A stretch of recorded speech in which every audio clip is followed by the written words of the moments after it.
నమస్కారం. ఈరోజు మనం భారత ప్రభుత్వానికి సంబంధించిన 3 కీలక స్తంభాలను కొంచెం లోతుగా పరిశీలిద్దాం. అంటే ప్రభుత్వం ఏమి చెయ్యాలి అని చెప్పే ఆదేశిక సూత్రాలు, పౌరులుగా మనమేమి చెయ్యాలి అని గుర్తుచేసే ప్రాథమిక విధులు, ఆ తర్వాత అసలు ఈ పనులన్నీ ఎవరు చేస్తారు అని వివరించే కేంద్ర కార్యనిర్వాహక వర్గం. ముఖ్యంగా యూపీఎస్సీ ఆశావహుల కోసం ఇదొక వేగవంతమైన, పదునైన పునశ్చరణ సెషన్ లాంటిది. సిద్ధాంతాల లోతుల్లోకి వెళ్లకుండా ముఖ్యమైన విషయాలను ఎలా గుర్తుంచుకోవాలో చూద్దాం. సరే, మనం ఆదేశిక సూత్రాలతో ప్రారంభిద్దామా? ప్రాథమిక హక్కులకు వీటికి మధ్య ఉన్న ఒక్క తేడాను అర్థం చేసుకుంటే చాలు అంటారు. ఏమిటది? ఆ మీరు చెప్పింది అక్షరాల నిజం. ఆ ఒక్క తేడా చాలా చాలా ముఖ్యం. అదేమిటంటే, ప్రాథమిక హక్కులు న్యాయబద్ధమైనవి. అంటే మన హక్కుకు భంగం కలిగితే మనం నేరుగా కోర్టుకు వెళ్ళవచ్చు. కానీ ఆదేశిక సూత్రాలు అవి న్యాయబద్ధమైనవి కావు. అవి ప్రభుత్వానికి రాజ్యాంగమిస్తున్న నైతిక మార్గదర్శకాలు మాత్రమే. అంటే ఒక సలహాలాగా అన్నమాట. సరిగ్గా, ఓ ప్రభుత్వం, నువ్వు చట్టాలు చేసేటప్పుడు ఈ లక్ష్యాలను మనసులో ఉంచుకో అని చెప్పడం లాంటిది. వాటిని అమలు చెయ్యమని మనం కోర్టును ఆశ్రయించలేము. మరి అలాంటప్పుడు వాటిని రాజ్యాంగంలో పెట్టడం వల్ల ప్రయోజనమేముంది? అవి కేవలం అందమైన ఆదర్శాలుగానే మిగిలిపోతాయా? అద్భుతమైన ప్రశ్న. కానీ అవి కేవలం ఆదర్శాలు కావు. చూడండి, వాటికి చట్టపరమైన బలం లేకపోవచ్చు, కాని నైతిక బలం, రాజకీయ బలం ఉంది. ఏ ప్రభుత్వమైనా ఎన్నికలలో ప్రజల ముందుకు వెళ్ళినప్పుడు మేము ఈ ఆదేశిక సూత్రాలను ఎంతవరకు అమలు చేశాం అని చెప్పుకోవాల్సి వస్తుంది. నిజమే. అంతేకాదు, సుప్రీంకోర్టు కూడా చట్టాలను వ్యాఖ్యానించేటప్పుడు ఈ సూత్రాల స్ఫూర్తిని పరిగణనలోకి తీసుకుంటుంది. అవి దేశ పాలనకొక రకంగా వెన్నెముకలాంటివి. దీన్ని గుర్తుంచుకోవడానికి నేనొక మార్గం ఆలోచిస్తున్నాను. మనం గాంధీజీని ఊహించుకుంటే ఎలా ఉంటుంది? చెప్పండి. ఆయన ఒక పాలకుడిలా ఆదేశాలివ్వరు కదా, ఒక మార్గదర్శిలా రాజ్యంతో పాటు నడుస్తూ ఇలా చేస్తే ప్రజలకు మంచిది, ఆ దిశగా వెళ్దాం అని సలహాలిస్తారు. సలహాలే ఈ ఆదేశిక సూత్రాలు. ఈ పోలిక సరిపోతోండా?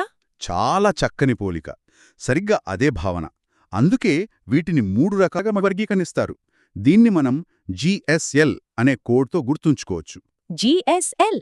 జీ అంటే గాంధేయవాద, ఎస్ అంటే సామ్యవాద అంటే సోషలిస్ట్, ఎల్ అంటే ఉదారవాద మేధోపరమైన అంటే లిబరల్ ఇంటలెక్చువల్. ఓకే. ముందుగా సామ్యవాద సూత్రాలను చూద్దాం. వీటి లక్ష్యం ఆర్థిక, సామాజిక సమానత్వం. సామ్యవాద సూత్రాలు అంటే సంక్షేమ రాజ్య స్థాపనకు పునాదులన్నమాట. ఇందులో అన్ని కాకుండా పరీక్షల కోణంలో కీలకమైనవి ఏవి? ఖచ్చితంగా. అన్నింటినీ బట్టి పట్టాల్సిన అవసరం లేదు. సామ్యవాద సూత్రాల్లో ఒక 3ంటిపై దృష్టి పెడితే చాలు. మొదటిది ఆర్టికల్ 39A. 39A. అవును, పేదలకు ఉచిత న్యాయ సహాయం. దీని ఆధారంగానే మన దేశంలో నేషనల్ లీగల్ సర్వీసెస్ అథారిటీ అంటే నల్సా ఏర్పడింది. ఓ, అంటే ఇది కాగితంపై ఉన్న సూత్రం ఆచరణలోకి ఎలా వస్తోందో చెప్పడానికి గొప్ప ఉదాహరణ. ఖచ్చితంగా. ఇక రెండవది ఆర్టికల్ 42, మహిళలకు ప్రసూతి సౌకర్యాలు కల్పించడం. దీనినుంచే మెటర్నిటీ బెనిఫిట్ యాక్ట్ లాంటి చట్టాలు పుట్టాయి. రైట్. ఇక మూడవది ఆర్టికల్ 43, కార్మికులకు జీవన వేతనం అంటే లివింగ్ వేజ్ ఇవ్వడం. ఇక్కడ కనీస వేతనంకి జీవన వేతనంకి తేడా ఉంది కదా? చాలా ముఖ్యమైన పాయింట్. కనీస వేతనమంటే బ్రతకడానికి సరిపడా డబ్బు. కాని జీవన వేతనమంటే కార్మికుడు తన కుటుంబంతో పాటు గౌరవంగా విద్య, ఆరోగ్యం వంటి కనీస సౌకర్యాలతో జీవించడానికి అవసరమైన వేతనం. ఇదొక ఉన్నతమైన లక్ష్యం. చాలా స్పష్టంగా ఉంది. సరే, ఇక జీఎస్ఎల్లో జీ గాంధేయవాద సూత్రాలు. పేరులోనే ఉంది, ఇవి గాంధీజీ ఆశయాలను ప్రతిబింబిస్తాయి. అవును. గ్రామ స్వరాజ్యం, కుటీర పరిశ్రమలు. అవును. గాంధేయవాద సూత్రాలలో అత్యంత ముఖ్యమైనది ఆర్టికల్ 40, గ్రామ పంచాయతీల ఏర్పాటు. ఈ ఒక్క ఆర్టికల్ స్ఫూర్తితోనే తరువాత 73వ రాజ్యాంగ సవరణ చేశారు. ఆ సవరణతోనే పంచాయతీరాజ్ వ్యవస్థకు రాజ్యాంగబద్ధత కల్పించారు. ఉదారవాద, మేధోపరమైన సూత్రాలు. ఇవి ఆధునిక, ప్రగతిశీల భారతదేశాన్ని సూచిస్తాయనిపిస్తుంది. సరిగ్గా చెప్పారు. ఇందులో కూడా కొన్ని చాలా ముఖ్యమైనవి ఉన్నాయి. ఆర్టికల్ 44 ఉమ్మడి పౌర స్మృతి అంటే యూనిఫామ్ సివిల్ కోడ్. ఇది ఎప్పుడూ వార్తల్లో ఉంటుంది. చాలా వివాదాస్పదమైనది కూడా. అవును, ఇది రాజ్యాంగ నిర్మాతల ఆధునిక దృక్పథాన్ని చూపుతుంది.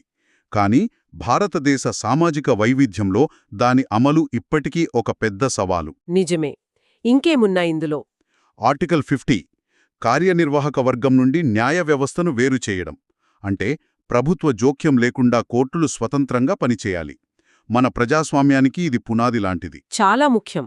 చివరగా ఆర్టికల్ 51 అంతర్జాతీయ శాంతిని ప్రోత్సహించడం. ఇది మన విదేశాంగ విధానానికి ఒక రకంగా మార్గదర్శి. అంటే రాజ్యం కోసం ఒక స్పష్టమైన మార్గసూచిని ఈ ఆదేశిక సూత్రాలు అందిస్తున్నాయన్నమాట. మరి రాజ్యం బాధ్యతలే కాదు, పౌరుల బాధ్యతల మాటేమిటి? ఈ ఆలోచన నుంచే ప్రాథమిక విధులు పుట్టాయనుకుంటా. ఖచ్చితంగా. హక్కులు, విధులు ఒకే నాణ్యానికి రెండు వైపులలాంటివి. అవును. అందుకే 1976లో 42వ రాజ్యాంగ సవరణ ద్వారా ఆర్టికల్ 51A అనే ఒకే ఒక్క ఆర్టికల్లో ఈ ప్రాథమిక విధులను చేర్చారు. ఓ, అంటే ఇవి మొదట రాజ్యాంగంలో లేవు. లేవు. స్వరణ్ సింగ్ కమిటీ సిఫార్సుల మేరకు అప్పటి యుఎస్ఎస్ఆర్ అంటే రష్యా రాజ్యాంగం నుండి స్ఫూర్తి పొంది వీటిని మన రాజ్యాంగంలో పొందుపరిచారు. మొత్తం 11 విధులున్నాయి కదా. అన్నింటినీ గుర్తుపెట్టుకోవడం కొంచెం కష్టమే. ఏమైనా సులభమైన మార్గముందా? ఉంది. వాటి సారాంశాన్ని అర్థం చేసుకుంటే గుర్తుంచుకోవడం తేలిక. ఉదాహరణకు కొన్ని విధులు దేశభక్తికి సంబంధించినవి. అంటే రాజ్యాంగాన్ని, జాతీయ జెండాను గౌరవించడం, దేశ సమగ్రతను కాపాడటం లాంటివి. అవును. మరికొన్ని సామాన్యత బాధ్యతకు సంబంధించినవి. సోదరభావాన్ని పెంపొందించడం, మన సాంస్కృతిక వారసత్వాన్ని కాపాడడం, హింసను విడనాడటం. ఓకే. ఇంకొన్ని వ్యక్తిగత అభివృద్ధికి సంబంధించినవి. శాస్త్రీయ దృక్పథాన్ని పెంచుకోవడం, అన్ని రంగాలలో శ్రేష్ఠత కోసం కృషి చేయడం. 11వ విధిని తర్వాత చేర్చారు కదా. అవును. 85వ రాజ్యాంగ సవరణ ద్వారా 2002లో దీన్ని చేర్చారు. అదేమిటంటే 6 నుండి 14 ఏళ్లలోపు పిల్లలకు విద్యావకాశాలు కల్పించడం ప్రతి తల్లిదండ్రుల విధి. ఇక్కడొక ఆసక్తికరమైన అనుసంధానముంది. ఇదే సవరణ ద్వారా విద్యను ప్రాథమిక హక్కుగా కూడా మార్చారు. ఖచ్చితంగా. ఆర్టికల్ 21 చేర్చిందప్పుడే. అంటే ఒకవైపు పిల్లలకు విద్య హక్కుగా ఇస్తూనే మరోవైపు తల్లిదండ్రులకు దాన్ని ఒక విధిగా నిర్దేశించారు. హక్కులు, విధులు ఎలా కలిసి పనిచేస్తాయో చెప్పడానికి ఇది చక్కని ఉదాహరణ. అంటే డిపిఎస్పీలలాగే ఈ విధులు కూడా న్యాయబద్ధమైనవి కావా? కావు. వీటిని పాటించనందుకు ఎవరిని కోర్టుకు లాగలేము. కానీ ఒక చట్టాన్ని రూపొందించేటప్పుడు పార్లమెంటు ఈ విధులను పరిగణనలోకి తీసుకోవచ్చు. ఉదాహరణకు జాతీయ జెండాను అగౌరవపరిస్తే శిక్షించే చట్టాలు ఉన్నాయి.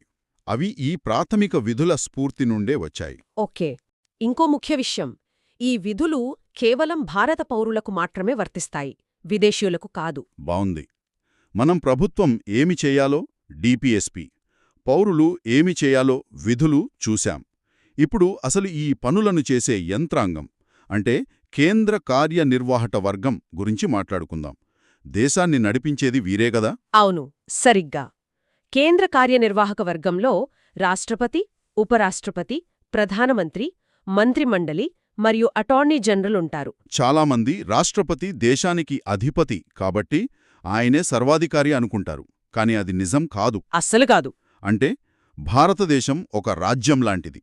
కాని ఇక్కడి రాజు నామమాత్రపు అధిపతి మాత్రమే. ఆయన పేరుమీద పాలన జరుగుతుంది కాని ఆయన స్వయంగా పాలించరు. సరిగ్గా చెప్పానా? ఖచ్చితంగా.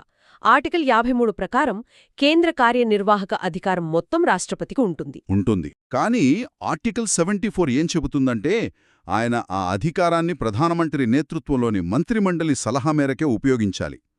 ఇంకా చెప్పాలంటే ఆ సలహా రాష్ట్రపతికి కట్టుబడే ఉంటుంది. ఆయన దాన్ని తప్పనిసరిగా పాటించాలి. మరి రాష్ట్రపతి పాత్ర నామమాత్రమైతే ఆయనను తొలగించడానికి మహాభియోగం అంటే ఇంపీచ్మెంట్ లాంటి అంత కఠినమైన ప్రక్రియ ఆర్టికల్ 61లో ఎందుకు పెట్టారు?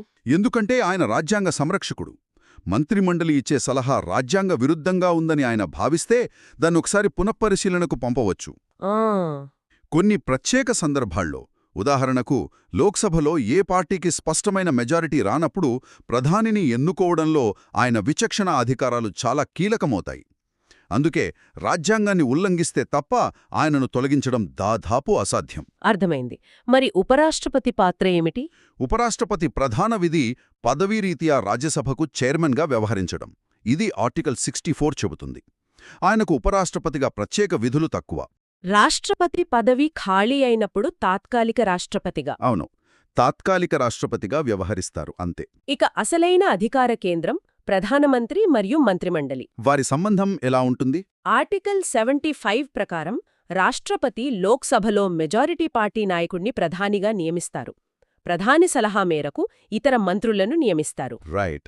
ఇక్కడ మంత్రిమండలి సమిష్టి బాధ్యత లేదా కలెక్టివ్ రెస్పాన్సిబిలిటీ అనే సూత్రం చాలా ముఖ్యం. అంటే ఒక మంత్రి తీసుకున్న నిర్ణయానికి మొత్తం మంత్రిమండలి బాధ్యత వహించడం. అవును, మొత్తం మంత్రిమండలి లోక్సభకు బాధ్యత వహిస్తుంది. ఒకరిపై అవిశ్వాసం పెడితే మొత్తం ప్రభుత్వం రాజీనామా చెయ్యాల్సి వస్తుంది. అందరం కలిసి తేల్తాం లేదా అందరం కలిసి మునుగుతాం అన్నట్టు. సరిగ్గా అదే సూత్రంపై పనిచేస్తారు. ఈ కార్యనిర్వాహక వర్గంలో చివరి వ్యక్తి భారత అటార్నీ జనరల్. ఈయన పాత్ర కొంచెం భిన్నంగా ఉంటుంది కదా. అవును, ఈయన స్థానం చాలా ప్రత్యేకమైనది. ఆర్టికల్ 76 ప్రకారం ఈయన భారత ప్రభుత్వానికి అత్యున్నత న్యాయాధికారి. ప్రభుత్వానికి న్యాయపరమైన సలహాలిస్తారు. అవును, ఆయన ప్రభుత్వ ఉద్యోగి కాదు.